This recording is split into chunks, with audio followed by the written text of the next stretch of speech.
Верующие Коми в этом году не смогут принять участие в Великорецком крестном ходе, который ежегодно проходит в начале июня на Кировской земле. Историческое событие на этот раз планируют провести без паломников. Такое решение принято в Вятской епархии Русской Православной Церкви на основании указа президента России о продлении действия мер по обеспечению эпидемиологического благополучия населения. Люди смогут участвовать только в богослужениях в Кирове и Великорецком. Они будут проводиться на открытом воздухе с соблюдением дистанции, а верующих попросят надеть маски. Об особенностях крестного хода 2020-го в своем видеообращении рассказал Марк, митрополит Вятский и Слободской. Особенности будут связаны, конечно же, и с поклонением иконе Николая Чудотворца.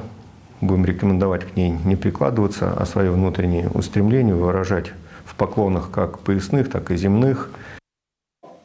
Жителям других регионов митрополит настоятельно просил воздержаться от приезда на крестный ход.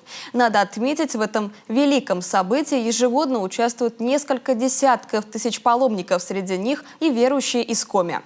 Мы получили и письмо от митрополита Вятского и Слободского Марка, получили уведомление от губернатора Кировской области Игоря Владимировича Васильева о том, что настоятельно рекомендуется не приезжать жителям других регионов для участия в Великорецком крестном ходе.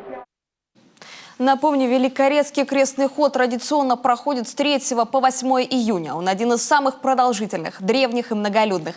Ему 600 лет, а его протяженность составляет 180 километров. Как правило, паломники 3 дня идут из Кирова к месту явления чудотворного образа. Это село Великорецкое. И 2 дня обратно, ежедневно преодолевая более 30 километров пути.